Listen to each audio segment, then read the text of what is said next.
আপনার সময়ের জন্য ধন্যবাদ। আমার প্রথম প্রশ্ন অবসরোত্তর জীবন নিয়ে। কলকাতায় থাকলে যখন খেলতেন তখনকার একটা দিনের সঙ্গে এখনের একটা দিনের কি পার্থক্য? অনেক পার্থক্য। খেলার জীবনই আলাদা। বাপে ধরা জীবন, সকালে ওঠা, মাঠে যাওয়া, ওয়ার্ম আপ করা, ম্যাচ খেলা, বিকেলে ফেরা 5টার সময় টায়ার্ড হয়ে গেলে। এখন অন্য কাজের হরাইজনই আলাদা। সময় থাকে ফ্রি, নিজের ইচ্ছে মতো কাজ করা যায়, কোনো টাইমের বাধা ধরা নেই। It's two completely different thing. একটু ক্রিকেট প্রসঙ্গে ঢুকে পড়ি। আপনি টেস্টে অবসর নেওয়ার পরেও বাংলার হয়ে রঞ্জি খেললেন, বাংলাকে প্লেট থেকে এলিটে তোলার লক্ষ্য নিয়ে। সেই লক্ষ্য পূরণও হলো। পরের ম্যাচেই যদিও বাংলা হেরে গেল, এবং হেরে যাওয়ার পরে একটা বিতর্ক সৃষ্টি হলো। এই সম্পর্কে কোনো প্রতিক্রিয়া? দেখো, যে কোনো টিম যখনই হারে তখন বিতর্ক হয়, এটা সব ক্ষেত্রেই প্রযোজ্য। সেজন্য এটা নিয়ে খুব একটা মাথা ব্যথা করে লাভ নেই। বেঙ্গল যে বছর এই প্লেট থেকে এলিটে উঠেছে, এটাই একটা সম্মানজনক ব্যাপার। কারণ একবার প্লেটে নেমে গেলে তারপর আবার এলিটে ওটা খুব একটা সহজ নয়। ওরা যে সেটা একবার পরের বছরই করে দেখিয়েছে, I think everyone should be happy with it, and hopefully next year বেঙ্গলের পারফরমেন্স আরও ভালো হবে। হেরে যাওয়ার পর মনে হয়েছে যে আপনি এই ম্যাচটা খেলতে ভালো হতো, কিন্তু আপনি তো একদিনের টুর্নামেন্টটা খেলেন। একদিনের টুর্নামেন্টটা খেলবো ফেব্রুয়ারি 15 থেকে। সৌরভ গাঙ্গুলি মানে একটা লড়াই, একটা জেদ। বাঙালির কাছে, ভারতবাসীর কাছে, তা সমগ্র ক্রিকেট প্রেমীর কাছে আপনি একটা সিম্বল, একটা আইকন, যে সিম্বলাইজ করে অদম্য জেদ, বারবার ফিরে আসা, লড়াই করা। এটা যেমন একটা দিক, অন্যদিকে কখনো মনে হয় যে লাইফটা এরকম না হয়ে আরেকটু স্মুথ সেলিং, আরেকটু নিস্তরঙ্গ হলে ভালো হতো, নাকি এটা ভালো? লাইফই স্মুথ সেলিং নয়। জীবনে উপরে উঠতে গেলে হার্ডলস আসবে, অনেকদিন সার্ভাইভ করতে গেলে সবার ক্ষেত্রেই হার্ডলস আসবে। এটাই একটা লাইফের চ্যালেঞ্জ। এগুলো উঠতে যখন তুমি সাকসেসফুল হও, তখন তার প্লেজারই আলাদা। আমি লাকি যে আমি একদিন ইন্ডিয়ার হয়ে খেলেছি, কনসিস্টেন্টলি একদিন পারফর্ম করেছি। আই থিঙ্ক এই মেমোরিজগুলি আমার লাইফে থাকবে। এই যে বাধা বিপত্তি, মেমোরিজগুলো খুব একটা থাকে না। বাট বাই নেচার আপনি অ্যাকচুয়ালি এনজয় করেছেন এই যে চ্যালেঞ্জগুলো নেওয়া, এবং সেটাকে চোখে চোখ রেখে সামনে মানে সেটাকে কাউন্টার করা এবং সেটাগুলোকে সলভ করা। আমি ওভাবে দেখিনি, আমি কোনোদিনই এইসব দিক ভাবিনি। আমার লক্ষ্য ছিল বলটা, কারণ আমি জানি বাউন্ডারি লাইনটা ক্রস করে গেলে আমি একা, আমাকেই রান করতে হবে। আমি আগেও রান করে এসেছি, সেই জন্য আমি অলওয়েজ বিলিভ করতাম আমার মধ্যে অ্যাবিলিটি আছে, আগে পারলে এখনও পারবো। সেই হিসেবেই আমি ক্রিকেট খেলেছি। কখনো আমি এইভাবে দেখিনি যে বাধা বিপত্তি, একে পুশ করতে হবে, তাকে পুশ করতে হবে। কারণ সিলেকশন আমার হাতে নয়, আমার হাতে রান করা। ভারতীয় ক্যাপ্টেন হিসাবে আপনি ভারতীয় দলের মধ্যে একটা নতুন মনোভাব এনে দিয়েছেন, লড়াই করার মনোভাব, জেতার মনোভাব, একটা আগ্রাসন ওভারঅল, যেটা হয়তো আমাদের ক্রিকেটে কিছুটা হলেও আগে ছিল না। ভারতীয় ক্যাপ্টেন হিসেবে আপনার এবং ইন জেনারেল সবচেয়ে বড় চ্যালেঞ্জগুলো কী? টিম তৈরি করা।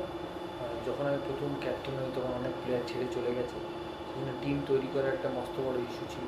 ইয়াং প্লেয়ারদের নিয়ে টিম, একটা সুবিধা ছিল ওই সময় সচিন, রাহুল সব সমবয়সী, আনিল খুব একটা তফাৎ ছিল না, ওদেরও কেরিয়ার ফ্লারিশ করছে।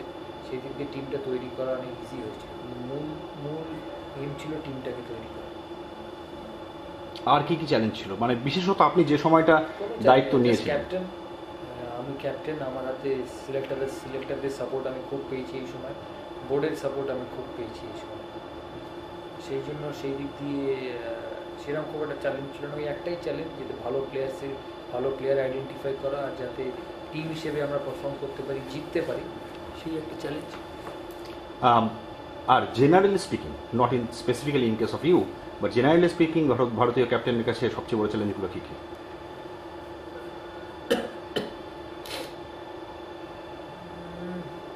টিম তৈরি করা, প্লেয়ার আইডেন্টিফাই করা, টিমটাকে একটা উইনিং কম্বিনেশনের মধ্যে বাঁধিয়ে রাখা। কারণ ক্যাপ্টেন্সি হার্ড ওয়ার্ক, একটা ক্যাপ্টেনকে অনেক কিছু করতে হয়, অনেক সময় দিতে হয়, কিন্তু মোস্ট ইম্পর্টেন্ট হচ্ছে টিমটাকে একই সূত্রে বেঁধে টিমটাকে এগিয়ে নিয়ে যাওয়া। 2004-05 জিম্বাবুয়ে সফর এবং তার পরবর্তীকালীন কিছুটা সময়, ওয়েন ইউ লুক ব্যাক, কোনো কিছু অন্যভাবে করতেন বলে মনে হয়? না দেখো, আমার বরাবরই একটাই ইন্টেনশন ছিল নিজে ভালো খেলা আর ইন্ডিয়ান ক্রিকেট যাতে উন্নতি করে সে তার দিকে তাকিয়ে থাকা। আর আমার কোনো ইন্টেনশন ছিল না, সেই জন্য আমি বাকি যেটা আগে বললাম বাকি জিনিসে আমি মন দিইনি, মাথাও দিইনি। রাইট। আমি জাস্ট খেলার দিকে নজর দিয়েছি।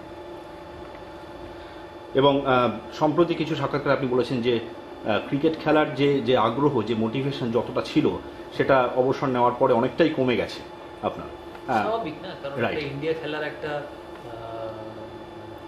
জাম আলাদা, ইন্ডিয়া খেলার একটা স্যাটিসফ্যাকশন আলাদা, পারফর্ম করার স্যাটিসফ্যাকশন আলাদা। সেই সমস্ত দিক দিয়ে ইন্ডিয়ারে না খেললে সেই জিনিসটা তো থাকে না। So that was pretty much the biggest motivator. Of course playing for the country and Absolutely. Doing well was the biggest motivation. Absolutely. ভবিষ্যতের দিকে তাকালে আজ থেকে 10 বছর পরে অ্যাডমিনিস্ট্রেটর, কোচ নাকি কমেন্টেটর, কোনটাতে নিজেকে সফল দেখতে পারলে সবচেয়ে বেশি খুশি হবেন? একটা তো ভাবনা আছে। 10 years is too long a period. 5 years, মানে নিজের তো একটা চিন্তা আছে যে এই আমার কিছু এইমস আছে। আপাতত আইপিএল আছে 2 বছর, সেটা খেলতে চাই। আইপিএল এর টিমটা যাতে ভালো করে পারফর্ম করে সেটা একটা ইম্পর্টেন্ট জিনিস। আমার কিছু নিজের কাজকর্ম আছে, সেই হিসেবে এগোবার। না, কিন্তু কেরিয়ারে একটা স্বপ্ন বা লক্ষ্য, এর পরবর্তী ক্যারিয়ার, ক্রিকেট পরবর্তী ক্যারিয়ার, যে আমি কমেন্ট্রিতে যেতে চাই বা কোচিং এ যেতে চাই, সেরকম কোনো কিছু নেই। যেরকম অপরচুনিটি আসবে সেইভাবেই চেষ্টা করবো, যাতে বিশেষ কোনো লক্ষ্য এই মুহূর্তে। আপনি আইপিএল এর কথা বললেন, এবং আইপিএল এবং নাইট রাইডার সঙ্গে কলকাতাবাসী, বাংলাবাসী অনেকটা একাত্ম বোধ করে। এটা তাদের নিজেদের জিনিস মনে করে। করবো, লড়বো, জিতবো তাদের নিজেদের গান হয়ে গেছে। আপনি যেটা বললেন যে আপনি আরও 2 বছর আইপিএল হয়ে খেলবেন, সেটা আপনার আপাতত লক্ষ্য, তাদের ভালো করানো। 2 বছর পরে নাইট রাইডারের কি হবে? যেহেতু বাংলাবাসীর একটা একাত্মতা রয়েছে, ভেবেছেন কখনো? না, এটা আমার পক্ষে বলা মুশকিল। এটা দেখো, এটা ওনাদের ডিসিশন। রাইট। তবে এটা কলকাতা নাইট রাইডার্স কলকাতাতেই থাকবে। আশা করি বাংলার প্লেয়াররা এই অপরচুনিটিটাকে ইউটিলাইজ করবে। রাইট। এই অপরচুনিটিটা যাতে ওদের কেরিয়ার এনহ্যান্স করে সেদিকে তাকাতে হবে। আপনি ধর্মপ্রাণ পরিবারের ছেলে, নিজেও যথেষ্ট ধর্মভীরু অথবা ধর্মে বিশ্বাস করেন। জন্মান্তরবাদে বিশ্বাস করেন? জন্মান্তরবাদ, নেক্সট বার্থ, রিইনকার্নেশন। কোনো ভাবিনি এসব নিয়ে। আগে এই জীবনটা ভালো করে কাটাই, তারপরে পরের জীবনটা পরে ভাবা যায়। রাইট। যদি সেরকম কিছু থাকে, if there is something called reincarnation, কি হতে চাইবেন? I want to play cricket again and do exactly what I did for 14 years.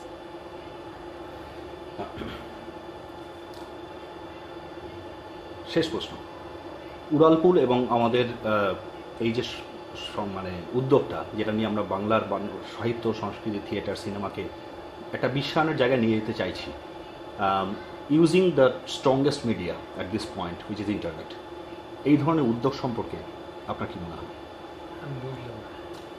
এই যে ম্যাগাজিনটা আমরা করেছি উড়ালপুল, আচ্ছা, যেটা নিয়ে আমরা বাংলার সাহিত্য, সংস্কৃতি, কলকাতার যা কিছু ভালো সেটাকে বিশ্বের দরবারে নিয়ে যাওয়ার চেষ্টা করছি, using the strongest media which is internet, এটা সম্পর্কে কী মনে হয়?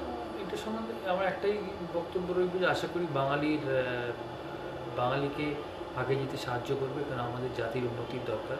আশা করি আপনার বাঙালির যে ডিপার্টমেন্টেই হোক, সিনেমা, খেলাধুলো, পলিটিক্স, সাপোর্ট করবেন ঠিক লোককে। আশা করি ঠিক খবর মানুষের কাছে পৌঁছবে। আপনার সময়ের জন্য ধন্যবাদ। Thank you.